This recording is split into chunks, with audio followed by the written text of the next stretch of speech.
Hi, everybody. I just wanted to take a moment to reach out. It's been a couple of days. I've been missing you guys, and thought maybe I could tell you a little story and maybe talk a little bit about how things are going at home. Because I know at times like this, sometimes it can be stressful. And we've talked about that before about how that can fill your balloon. And if you don't do something with that, eventually your balloon could pop.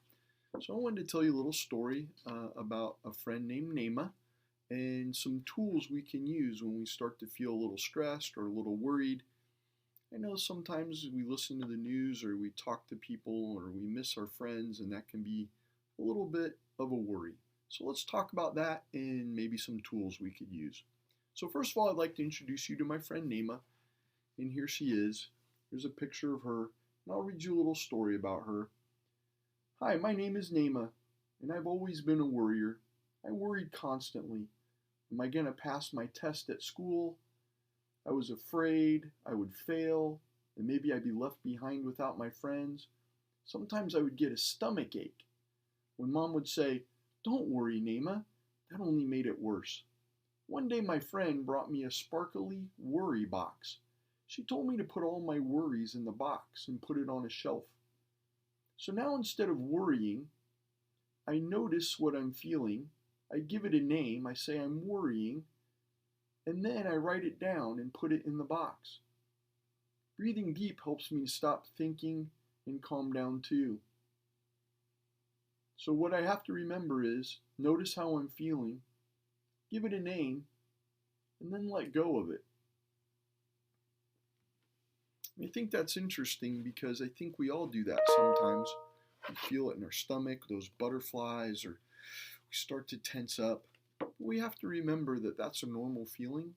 We just have to name it. Oh, I'm worried about this, or oh, I'm starting to worry about that.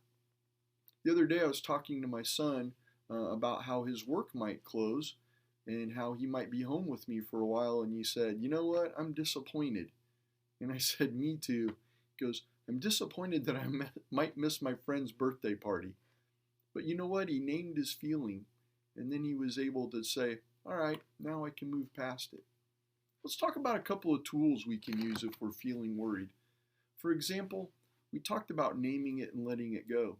Telling the truth about how you feel is important because if you just hold it in, those feelings can keep it getting bigger and bigger like our balloon until you finally pop.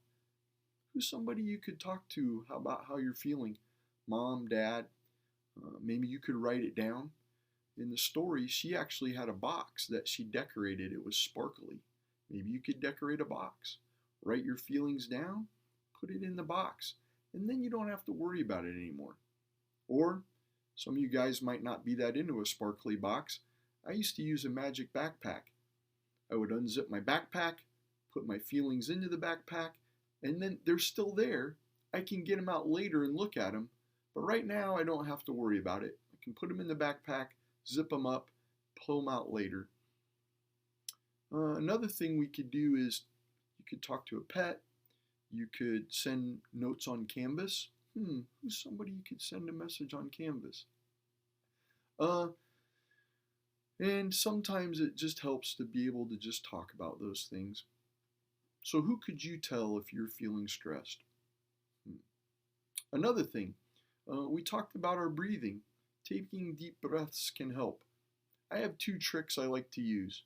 Maybe one of these will work for you. One, I call flower breathing. You pretend like you pick a flower. Imagine it. What color is it? What does it look like? And then I want you to bring it and breathe in the smell of that flower.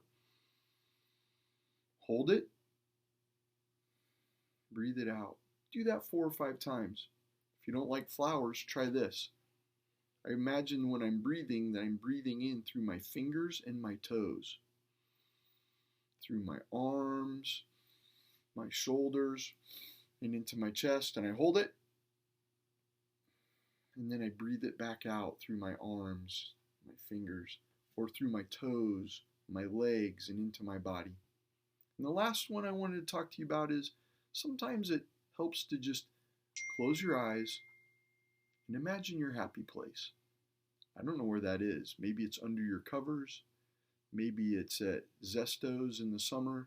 Maybe it's at the beach with your toes curled in the sand, in your favorite place at home. Maybe it's playing a video game. But when things start to get stressful, close your eyes, do your breathing, picture your happy place. I hope this has helped a little bit. Don't worry, we'll see each other again soon, and I would like to keep sending you videos. Hopefully you can send me a message, and I'll talk to you later. Have a great day.